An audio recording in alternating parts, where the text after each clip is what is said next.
And we are live with another edition of the All Gas No Break Sports Show. I am one of your co-hosts, Nicholas Pavone, joined alongside, as always, by my co-host Andrew Johnson. And Johnson, we have finally gotten to this stage of the season. The college football playoff, the new college football playoff format, I should mention, has now finally commenced. We saw our first round matchups take place last Friday and Saturday, and now going into next week, which will be New Year's Eve and New Year's Day, we will see the second round, the quarterfinal of the college football playoff take place. And we are now down to the final 8 teams in this year's college football championship. Yeah, we're pretty much all but done. So I'm excited to see how the rest of this college football playoff pans out. We had some great bowl games this past weekend, and let's just dive right into it. Yeah, I guess we could start off with the game that happened on Friday, which was between Notre Dame and Indiana. And, for the majority of that game going into it, Johnson, we had heard about Indiana's resume and how, they hadn't really beaten anyone big this season. The same could be said by Notre Dame for a majority of it. They've beaten teams like Texas A&M. They beat USC, I guess, which is not a great win. Going into the season, sure, would have been fine. At the end of the season, it wasn't because the Trojans had a pretty down year. But being that as it may, you go into this game between these two teams, and both teams looking to make a statement in this game. And Notre Dame pretty much made that statement early on. Both teams trading turnovers to start the game.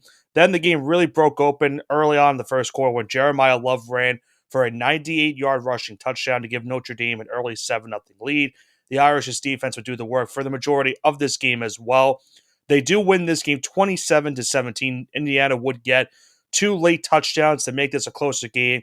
But at the end of the day, Johnson, Notre Dame pretty much did what they were expected to do in this one against the Hoosiers. And now they advance to go to the Sugar Bowl, and they will take on the Georgia Bulldogs for a right to go to the semifinal. Yeah, I mean, it was a competitive game. It turned out to be the most competitive game of the weekend. Believe it or not, when you take a look at the spread between all the rest of these games. I guess. Uh, I guess. Listen, this is a baby step for this program. No one expected Indiana to be here. No one Oh, expected no. them to be Yeah. to even get a 2 touchdowns in this game. So, it's I want to say it's all nothing but up for Indiana, but it's groundbreaking for the program. It's interesting to see where they are going to go from this now. I think this is a good stepping stone to potentially trying to get this program exactly, yeah. into the upper echelon of college football. Because keep in mind, you're going to go into next season. You're going to have Ohio State and Oregon, who are still in your conference, obviously. Then, Michigan might be a lot better next season as well. Penn State will be a team to be reckoned with as well. So you're already dealing with 4 good teams in your conference. Who knows what the rest of the conference is going to bring to the table? So it's going to be tough for Indiana to try to replicate what they did this season. But it, without a shadow of a doubt, goes down as the best season of Indiana football and probably in program history. Oh, well, by far, 100%. And traditionally, when you're building a program before the NIL era, it's done in steps, right? No one just programs rarely just in their first couple of years of its infancy of a rebuild, let's say, win a national championship. It's usually baby steps, especially for a program like Indiana, which has a basketball rich history, but it's lacking in football history. No one ever just, oh, you're going to win the national championship. It's baby steps. First thing is, okay, let's get double digit wins in a season. Okay, cool. Let's win a big time bowl game. Okay, great. And for them, it was make the college football playoffs. So the burden of that, the next generation of guys, whoever it is coming into the program, either this year or 2 or 3 years from now, they're like, oh yeah, we have to be the first team to make the college football playoffs. Like that's already gone now. That pressure's already off them. Now the Right. pressure is gonna be on the next group of guys to win a game in the college football playoffs. And if that happens, then it's like, well, get to the second round or get to the semifinals or get to the finals. Like it's all you're gonna be pushing the goalpost until you actually win the national championships. And this team really smashed through a lot of that glass ceiling for a lot, but they didn't really reach the top, right? It's like a 20-story office building. They're probably on floor 15 right now. When at the beginning of the season, they were probably on floor 2. So Right. they've really started to climb, and this was if they got a win that no one expected them to be here, and they got the win, it would have just kind of sped up this process. But it's still they're way farther along than they should be. And you could probably say the same as well, Johnson, about the next team that we're going to talk about, that being SMU. Another rough showing for them, unfortunately, as well, as they get blown out in Happy Valley on Saturday against Penn State by the final of 38-10. it was all Penn State in the first half on both sides of the football. Penn State carried a 28-0 lead going into halftime. They do win by that 28-point margin. It really came down to Penn State's defense was just really good in this game. They forced 3 interceptions on Kevin Jennings. I think one of them went back for a pick six. Drew Allar really didn't have to make any mistakes. He really didn't have to do too much in this game for the Penn State offense. They really ran the football down SMU's throat. 40 carries for 189 yards and 3 rushing touchdowns as a team. And the Nittany Lions, they do what they were expected to do, just like Notre Dame, move on and advance after what people might believe to be an easier set opponent for them. They now move on to the Fiesta Bowl, get an interesting matchup. For the first time in their program history, they will take on Boise State. The winner of that game will go to the Orange Bowl to take on the winner of Notre Dame and Georgia. So the Nittany Lions, Johnson, trying to quiet the naysayers that have been, talking a lot about James Franklin and how he can't win big games. They're 2 wins away now from getting to the national championship game. Yeah, by far the biggest win of James Franklin's career right here. SMU is another school that had no business in being here, and they've already kind of sped up their program. Again, this is another program like Indiana that's not football rich, but kind of basketball rich. Haven't been football rich since the 80s. Yeah, before the death penalty, I guess it's exactly. I mean, the 80s might as well just be another might as well be 2 generations ago at this point. It seems like it, yeah. But yeah, like another program where I think go ahead. I was gonna say, like, when it came down to these two, like to them and Indiana, I think the committee did the right thing in putting them in. I think everyone, in hindsight, is gonna be like, well, this should have been where Bama should have been in, and Ole Miss, and Miami, and South Carolina. If those teams don't lose, I don't know, like three games during the regular season and don't get blown out in some of their games, then they're in this spot and they have a chance to, prove that theory right. But they faltered going into that final stage of the season, and SMU and Indiana, listen, they played it. Did they play an easy schedule? To most people, yeah. But they did their job. They did not falter. They made sure that they were in position to be in a position at the end of the day. In position to be in position. I've heard that one too many times. I guess James Franklin's now in position to be in position, right? Or has he done certainly, that? Yeah, they are certainly in a position to be in a position. That was his 100th career win as the Penn State head coach. So at least he got a college football playoff win in those 100 games. So Penn State's a complete failure. Yeah, and a lot of people like them again this week against Boise State, and we'll talk about that a little bit later on in the show during our mushing hour. But yeah, I mean, when we saw the bracket release, we said to ourselves, Penn State's got a very favorable, road to the college football playoff national championship game itself.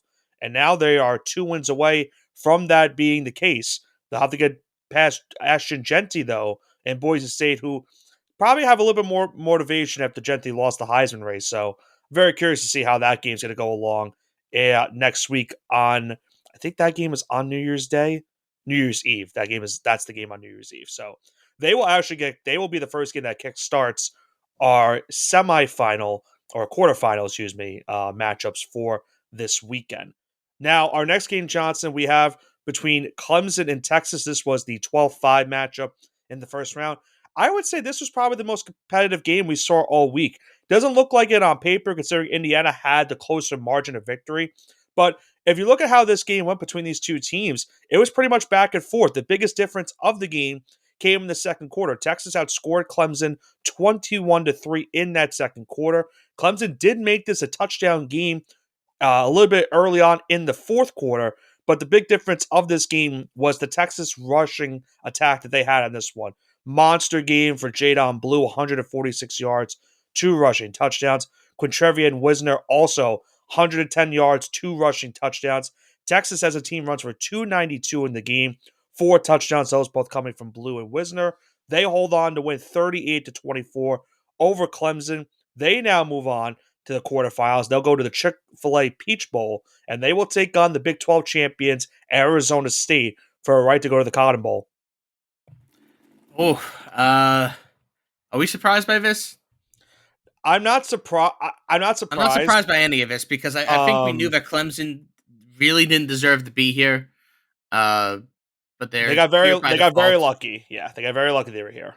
I felt like if he had Alabama in the spot, it would have been a competitive game. I think the outcome's still the same. Texas would I have think advanced, but I think it would have been a one-score game. I think it would be curious if Miami was in the spot. I I think think Miami would have Miami. gotten rolled even more. You think Miami? I don't think that was. I don't think so. I think it would have been high. You know what? Maybe I could see that argument.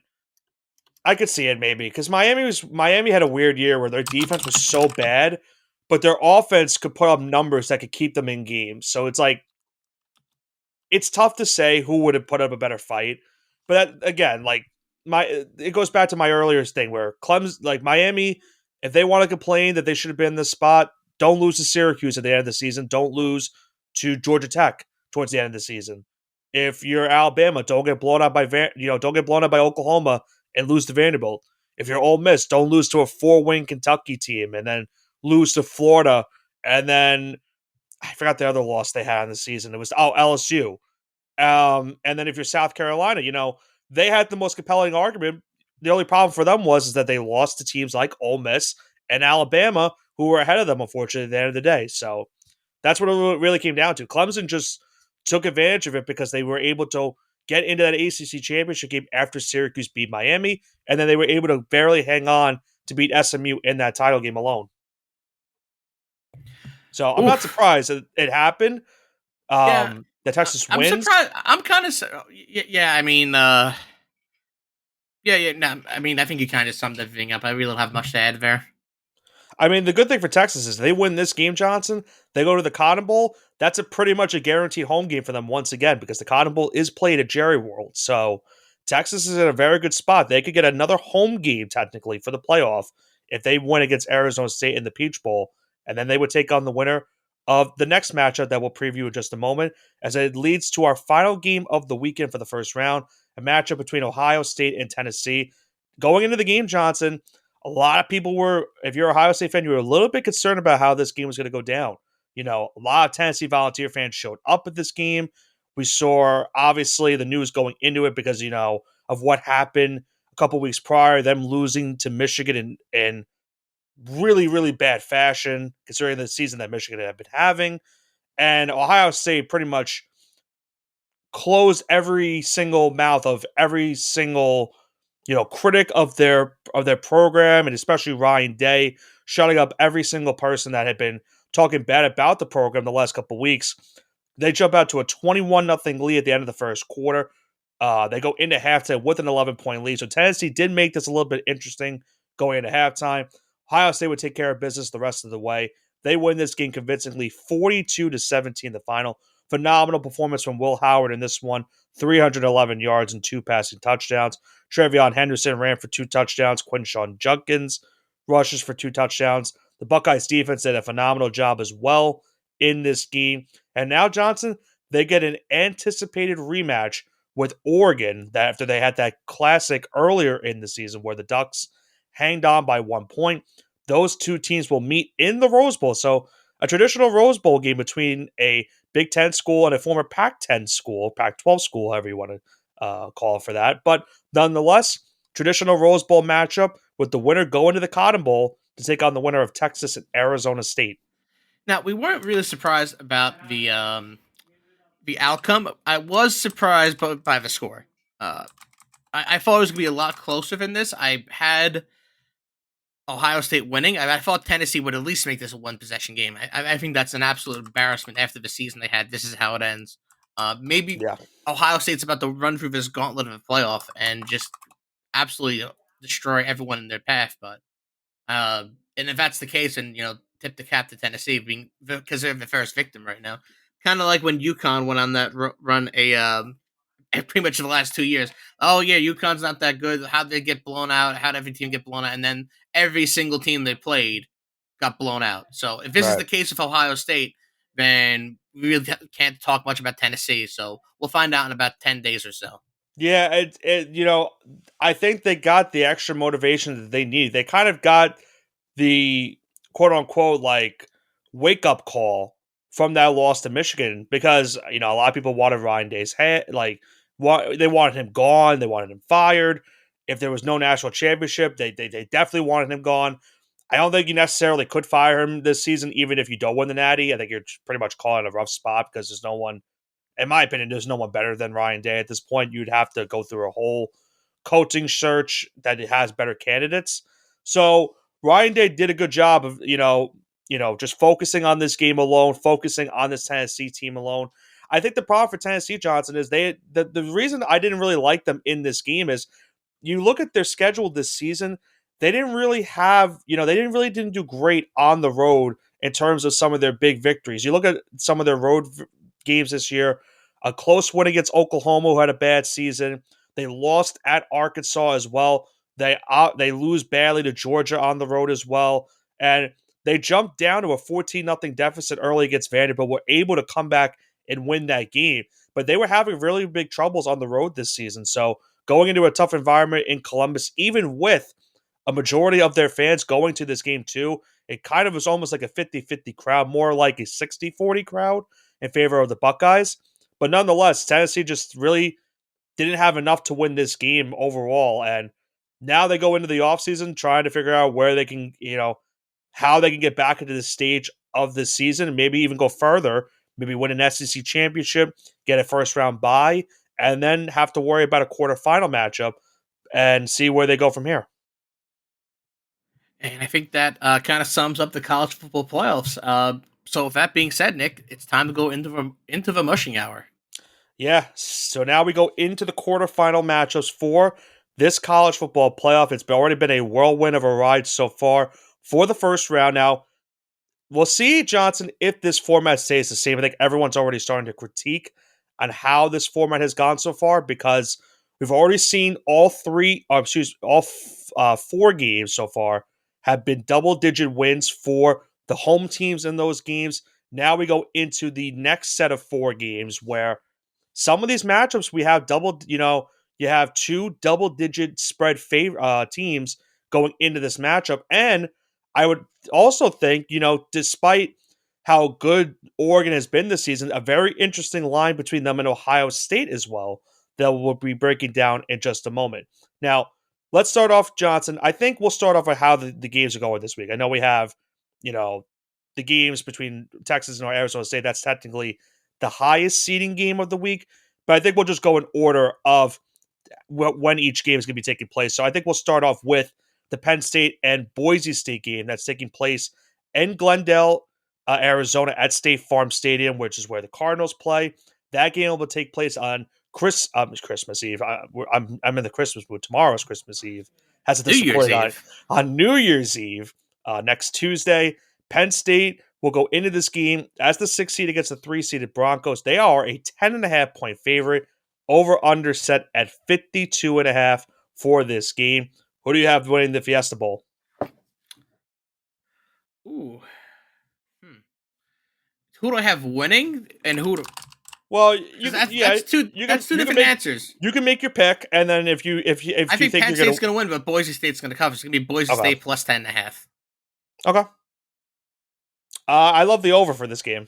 I think Penn State's offense proved something to me in that last game. I know, albeit it was SMU, and unfortunately, that was my pick for that game, and that over did not hit due to SMU's offense not really delivering on a couple of drives in that game.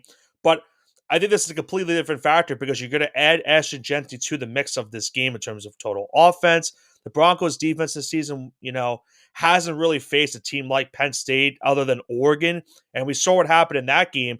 Oregon and Boise would trade back and forth punches. That game was a high-scoring game. Boise loses by a field goal at the end. I think you could see that once again. I do like your pick. I think the Broncos keep it close. Penn State wins the game, but I'll take the over for this Fiesta Bowl. Then I have the Nittany Lions moving on to the semifinals of the college football playoff. Johnson, let's go to the next game, which is the Chick-fil-A Bowl between Texas and Arizona State. Why don't you break that one down? Yeah, the Chick-fil-A Peach Bowl. We're going to have the number 5 Texas Longhorns take on the number 4 Arizona State Sun Devils, right? Not the Wildcats. Yeah, I don't know. I think you wanted to say Wildcats, didn't you? I did for a second. It was like, no, it's Sun Devils. Yeah, we say number 5, number 4. I know Texas is ranked number 3 and 12 in the AP poll. That's irrelevant at this point. Anyways, Texas is a 15-point favorite, and Arizona's... And yeah, Arizona State Oh, is a 15 respect. point underdog. 51.5 points is the over under. I'm going to take Arizona State plus 15 because I feel like that's too big of a line. I, this is why I feel like they're going to tweak the college football playoff in terms of like some of this seeding because you obviously we know Texas is the favorite for this game, and Arizona State got very congrats to them for what they've done this season. I think they're just running into a really bad matchup because this Texas team is more motivated than ever since they had that really embarrassing loss in the SEC championship game. I'm going to just take the over in this game as well, Johnson. You got an old Big 12 team and a current Big 12 team. Both offenses have great playmakers. Arizona State has what's his name, the running back for Arizona State. I always forget. Scatabo, I think is his last name.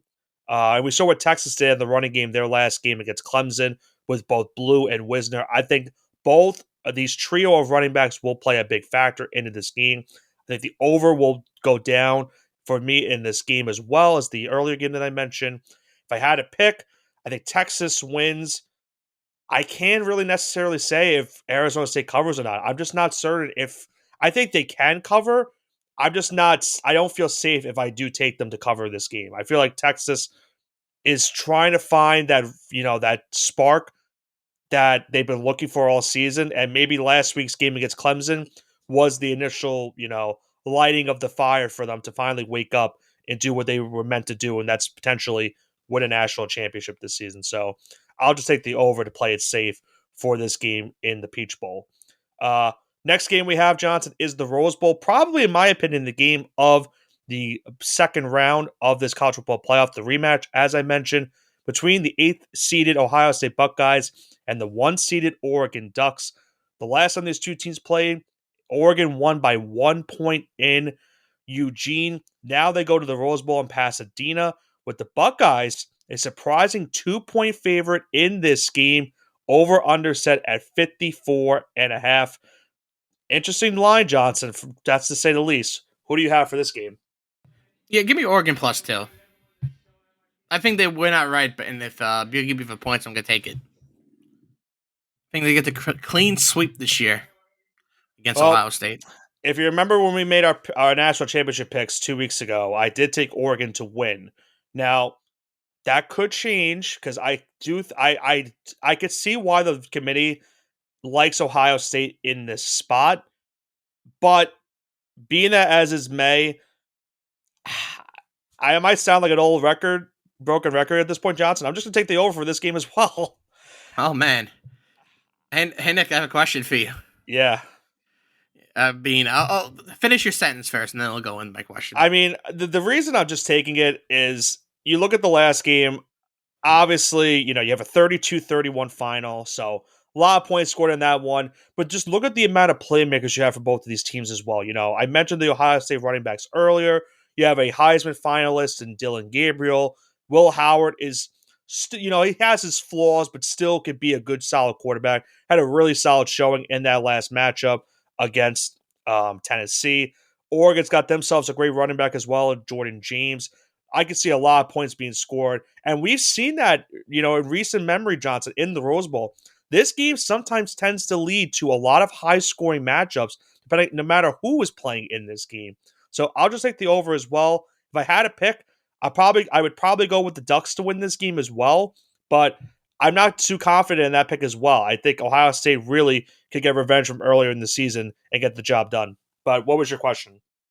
So my question is going to be: in our next game, number 7 Notre Dame versus number 2 Georgia. Georgia's a 1.5 point favorite, and the over/under slate at 44.5. Are you going to complete Uh, it and take the I'm over? not. I'm not going to complete the sweep and take the over for this game. I Okay, can't do that. I'm I can't taking do that. Notre Dame plus 1.5 because I've got a feel, I've got an inkling they're either going to win this game outright, so give me a plus 1.5, or they get absolutely destroyed, and there's no middle ground. Well, we already know that Carson Beck is not going to play this game for Georgia as well, so that is another big factor in this one. He just actually, I believe they just announced he has successful surgery on his, I think it's his throwing arm, or maybe his non-throwing arm. Always forget. I forgot the initials report for his injury, but I think even if he's out for the entire playoff, we kind of saw what happened in that SEC championship game for the Bulldogs, with their backup. You'd have to forgive me for a second. I'm trying to remember who came in that game for them to finish the game off. I believe his last name was Stockton. Yeah, Gunnar Stockton. That's what it was. I think Gunnar Stockton I would assume, is probably going to start this game.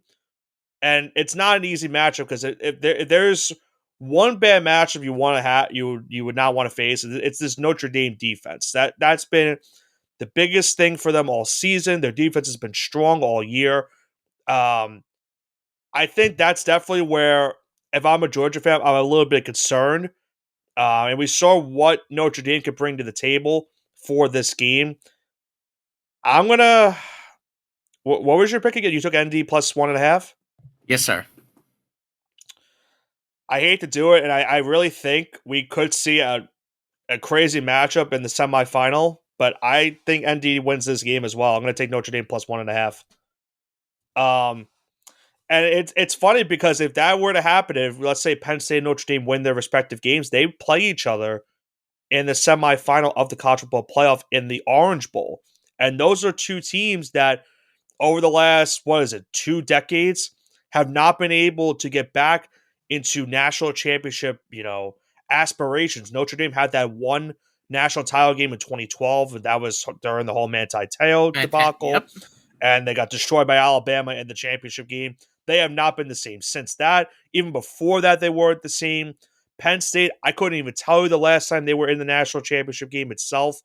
Probably in the 80s, maybe early 90s. So they have not been who was close. the head coach? I have amnesia. Who was the head coach of Penn State in the 80s and 90s? You know. It was Joe Paterno. It was Joe Paterno. I have to look it up. Sure. I'm curious. When was the last time Penn State made the national championship game? Because, or just even like got close to it.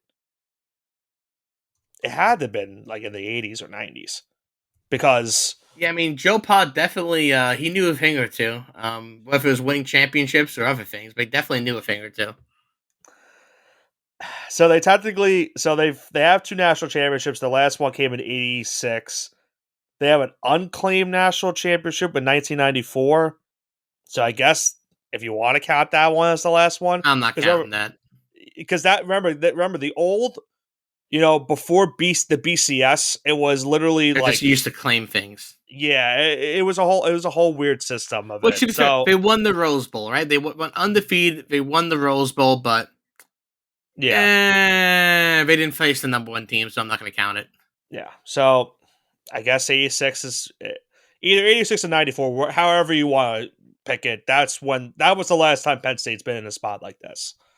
They really have not been in this position in a long time, like I mentioned. So it would be very interesting if it were to be Notre Dame and Penn State in the semifinal with a national championship berth on the line. And I don't know. I think if you're Penn State, let's say if Penn State wins, because again, Boise State could put could easily break up all the scenarios. But no matter who wins this game between Penn State and Boise State, I think is it crazy to think that maybe they would want to play Georgia because of the uncertainty at quarterback? Is that crazy to think that? Not really crazy. Because, I mean, Georgia did win with Stockton at quarterback against Texas, so they still were able to win that game. I might time will tell. It might be a blasphemous statement to make because I think Georgia still could easily get to the national championship game and just win it outright. But I'm just not certain how a full 4 quarters of Stockton's going to be against this Notre Dame defense. I am a little bit concerned. And what their defense is going to bring because they shut down that Indiana offense that had been pretty good for the majority of the season. So, as you mentioned, only time is going to tell. That game, as well as the Ohio State, Oregon, and Texas and Arizona State game, will kick off the 2025 college football season on New Year's Day. Penn State and Boise State will be one of the last college football games of the 2024 season, as that game will take place on New Year's Eve. But as for us, Johnson, that will do it for this week's edition of the All Gas No Break Sports Show. We are through the first round of the college football playoff. We started with 12. We're now down to 8 teams left in this college football season. Penn State and Boise State will get us started in the quarterfinals on New Year's Eve. Then it will be Texas versus Arizona State, Ohio State and Oregon, Notre Dame and Georgia on New Year's Day to round out the quarterfinals, with each team trying to get to the semifinals of this year's college football playoff. It will go from 8 to the last 4 teams in this college football season. This has been Nicholas Pavona, joined alongside by my co-host Andrew Johnson for the All Gas No Break Sports Show. Have a great rest of your weekend, and happy holidays to everyone here listening to the All Gas No Break Sports Show.